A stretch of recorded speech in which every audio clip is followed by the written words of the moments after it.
Hello, and welcome back to another episode of SkyrimPlus. Today I'm featuring Mixwater Farmhouse by Lierin. Let's check out the map.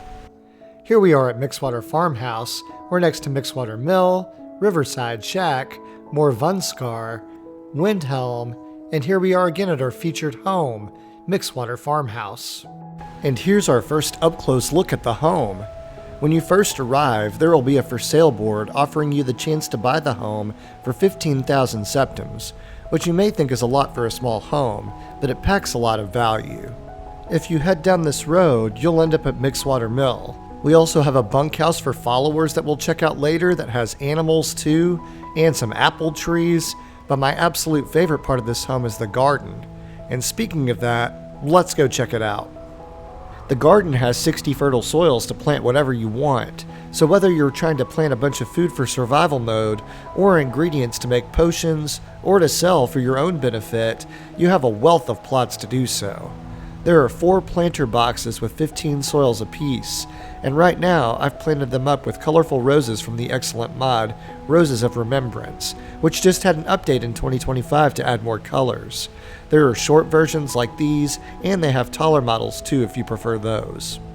On this side of the garden, you have a lot of pre-planted foods, which include cabbages, gourds, leeks, and potatoes, so that's a benefit to have some food accessible without using any of your soils. And behind the garden, we have access to the White River, which would be a perfect spot to use a Fish Anywhere mod. The fish are literally jumping out of the water to be caught. And when we turn around, we have quite a few wheat plants available for harvesting too. I think now you're starting to see that the 15,000 septim price tag isn't so high after all. As we head down the road to check out the bunkhouse, take a moment to notice all of the pretty flowers Lierin planted on the fence line for us. And there are several apple trees for you to enjoy too.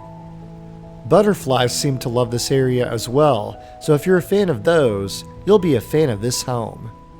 Here's a break in the fence for us to go and visit the bunkhouse. To the right, you have a tanning rack, a workbench, and a grindstone, so the followers have something to do when they're here. And further back, she's given us some animals to enjoy. Here are 2 dogs, Finn and Dagda. You may remember Dagda from my Our Cabin video. I'll make sure to pin my Lierin playlist in my pinned comment in case you want to see more of her homes. She's also provided us with 2 cows that you can milk once a day. There's also a marker for your horse if you don't have one of the many horse mods installed. And then up these stairs we have an area for your followers. Here's a couple of single beds and a bunk bed for a total of 4 followers to stay. It looks like she's given them their own pile of sweet rolls, cheese, and their own cooking pot too.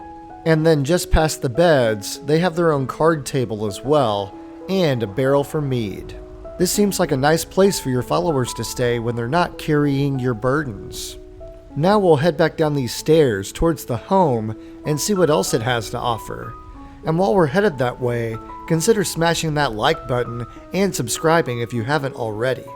I post at least 1 video per week covering Skyrim mods, and soon to cover the Oblivion Remaster homes if that game releases soon.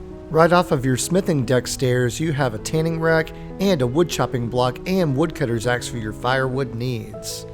Now we'll head up these stairs and check out our smithing deck. If you've ever seen a Lierin home, you know that the detail and name storage is impeccable. So basically, if it looks like it, it stores it. Like there's a basket of pelts, that's name storage for pelts, and that bucket of fish, that stores fish. And on this table, she's given us a custom alchemy lab, an arcane enchanter, a spot to store our insects in a jar, and tons of different name storage containers for soul gems and ingredients. Next to that, you have a barrel for weapons, an anvil, a workbench with name storage for ingots, ores, and more. And then in this corner, you have a chest to store all of your favorite armors. And then check out this is so unique. This mini watermill is actually your grindstone used to sharpen your weapons. I've never seen that before. Very cool. And then in the middle, you have your very own stone fireplace. You don't see this model used very often, but it sure does look neat. And then on the other side, you have a bench, named storage for meat ingredients, and you have a mini smelter. So you do have a complete smithing suite at this home. and even more considering the extra workstations by the bunkhouse. Now let's venture to the other side of the home. On our way, we pass a small planter full of mushrooms you can harvest. And here's a porch swing for you to sit out and enjoy nature. Look at your view of the river, the beautiful pops of color those flowers and crops add, and you can watch the butterflies frolicking. There's our front door and some lights for night.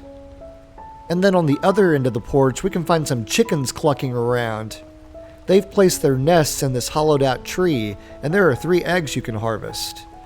And then you have an outhouse and a pile of wood, and you even have a hot tub. If you're looking for me later, chances are I'm here. And I also like that the tub doesn't auto strip you. I don't have time to go through my inventory to figure out what I had equipped. Now that we've seen all of the features from the outside, let's head inside and see what that has to offer. When we head inside, we're greeted with a cozy fireplace and some weapon and shield plaques above. There's also an oven tray and a cooking pot for your cooking needs. Now let's spin back towards the front door and work our way around so we don't miss anything. There's our front door, and right next to it is named storage for keys, notes, and journals. Then you have a cabinet with named storage for all of the different ingredients those items look like.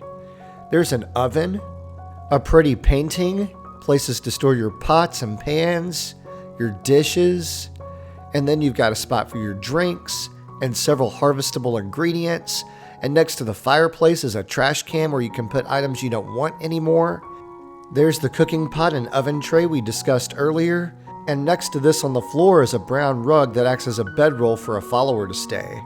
Here's a quaint dining table for 2, and now we're making our way to the other side of the front door, where we have a weapons plaque, a weapons rack, safes for unique weapons and armors, there's a bookshelf, and then when you look above the bookshelf, she's given us the Dragonstone of Bleak Falls Barrow, a Shrine of Talos, and a glass dragon.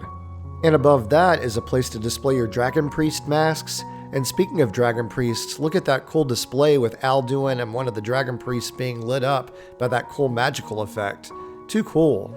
Below that is a spot to store your Elder Scrolls, there's a mini Gildergreen display, an apocryphal style lamp, the Horn of Jurgen Windcaller, spots to store gemstones, scrolls, journals, and treasures, a map of Skyrim, and a picture of a cute dog.